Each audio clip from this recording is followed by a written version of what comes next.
Welcome to our channel. आज इथे बघा मी तुम्हाला मस्त दही मिरची करून दाखवणार आहे आणि त्यासाठी इथे मी ह्या पोपटी मिरच्या घेतलेल्या आहेत। तर ह्या मिरच्या जास्त तिखट नसतात, त्यामुळे ह्या मिरच्यांची भाजी खूप सुंदर लागते। तर काही जण या मिरच्यांचे पकोडे देखील बनवतात। तर इथे बघा मी आधी ह्या मिरच्या साफ करून घेणार आहे। तर इथे याचे देठ काढून घ्यायचे आहेत आणि मधून असं काप देऊन घ्यायचं आहे आणि यामधल्या बिया आपल्याला काढून घ्यायच्या आहेत सगळ्या। तर व्यवस्थित सुरीच्या साहाय्याने ह्या बिया तुम्ही काढून घेऊ शकतात किंवा हाताने देखील काढल्या तरी एकदम सहजतेने ह्या निघतात। तर अशा पद्धतीने बघा मी सुरीच्या साहाय्याने ह्या काढून घेत आहे आणि काढताना ह्याच्या बिया खूप इकडे तिकडे उडतात। तर अशा पद्धतीने ह्या व्यवस्थित स्वच्छ करून घ्यायच्या आहे। बघा मी इथे तुम्हाला दाखवत आहे। तर याच्या आतमधलं हे जे मांसल भाग आहे तो देखील पटकन निघून जातो आणि अशा पद्धतीने मी याच्या एकाचे 2 असे तुकडे करून घेणार आहे, कारण की या मिरच्या खूप लांब लांब आहेत। तर त्या अशाच पद्धतीने मी दुसरी मिरची देखील साफ करून घेणार आहे। तर रेसिपी एकदम साधी सोपीच आहे। खूप जास्त साहित्याची इथे आपल्याला गरज नाही आहे। एकदम कमी साहित्यामध्ये झटपट होणारी अशी ही भाजी आहे। तर ही भाजी तुम्ही उपवासाला देखील बनवू शकतात, कारण की आपण भगरीच्या भाकरी वगैरे उपवासाला बनवतो, तर त्यासोबत खायला तुम्ही अशा पद्धतीने मिरचीची भाजी दह्यातली करू शकतात। तर इथे बघा मी दुसरी मिरची देखील साफ करून घेतलेली आहे। तर अशा पद्धतीनेच मी सर्व मिरच्या इथे साफ करून घेणार आहे। तर ही देखील अशी मधून मी कापून घेणार आहे आणि व्यवस्थित याचे छोटे छोटे म्हणजे एकाचे 2 भाग असे करून घेणार आहे आणि राहिलेल्या बिया काढून घेण्यासाठी या मी स्वच्छ पाण्यामध्ये धुवून घेणार आहे, म्हणजे बिया या पाण्यामध्ये निघून जातील। आणि इथे मी लसूण अद्रक वापरलेला आहे, पण तुम्हाला जर उपवासाला ही भाजी करायची असेल तर फक्त अद्रक इथे तुम्ही व्यवस्थित अशा पद्धतीने खलबत्त्यामध्ये ठेचून घ्या। मी इथे लसूण घातलेला आहे, पण तुम्हाला उपवासाला करायचे असल्यास फक्त अद्रक वापरा आणि फोडणीमध्ये तुम्ही फक्त जिरे घालून घ्या। तर अशा पद्धतीने बघा इथे जाडसर वाटण मी इथे करून घेतलेलं आहे। तर इथे मी तेल तापत ठेवलेलं आहे आणि इथे मोहरी घालून घेतलेली आहे। तर मोहरी घातल्यानंतर इथे मी हिंग टाकलेला आहे। तर उपवासाला करायचे असल्यास तुम्ही मोहरी आणि हिंग वापरू नका, फक्त जिरे वापरा।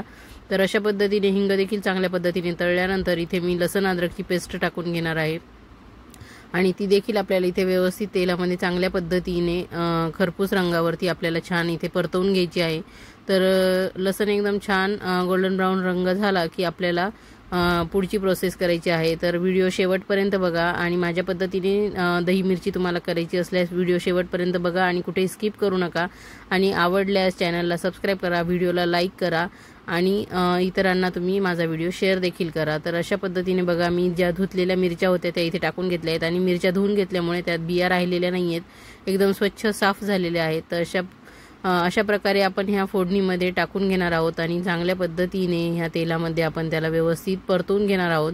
मिरची चांगल्या पद्धतीने परतून घ्यायची आहे, तिचा कच्चेपणा थोडासा कमी होईल व्यवस्थित आपण ही मिरची तेलामध्ये परतून घेतली तर। या मिरच्या खूप तिखट नसतात आणि खायला देखील या खूप छान लागतात आणि यांचे पकोडे देखील मिरची वडा, मिरची पकोडा देखील खूप छान लागतो। तर इथे बघा मी माझ्या मिस्टरांना दही मिरची खूप आवडते, म्हणून मी त्यांच्यासाठी ही भाजी बनवणार आहे।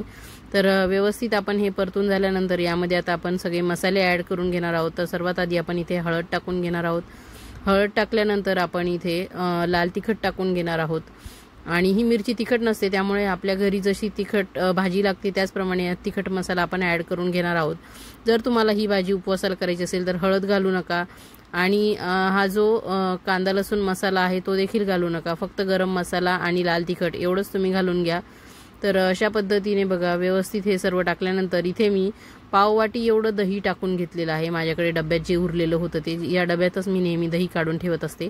तर माझं दही आंबट झालेलं होतं म्हणून मी इथे जास्त दही टाकलेलं नाही आहे, पण तुम्ही फ्रेश दही टाकणार असाल तर अर्धी वाटी इथे दही टाकून घ्या आणि त्या डब्यामध्येच मी व्यवस्थित पाणी टाकून तो डबा स्वच्छ धुवून ते पाणी यामध्ये टाकून घेतलेलं आहे। माझं दही खूप जास्त आंबट असल्यामुळे मी ते कमी प्रमाणात घातलेलं आहे, पण तुम्ही फ्रेश दही घालणार असाल तर अर्धी वाटी एवढं नक्की जरूर घाला।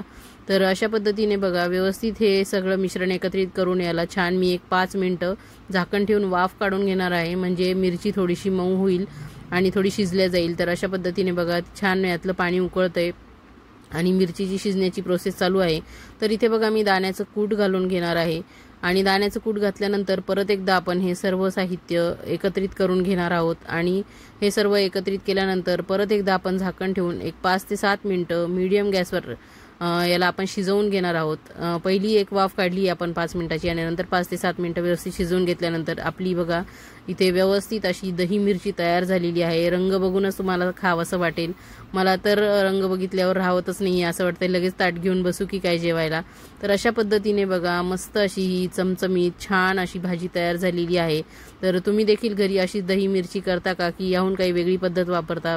वेगळी पद्धतीने करत असल्यास मला नक्की कमेंट करून सांगा आणि मी कशी केली आहे किंवा माझ्या पद्धतीने करायची असल्यास तुम्ही करून बघा आणि केल्यानंतर कशी झाली ते जरूर मला कमेंटद्वारे सांगा।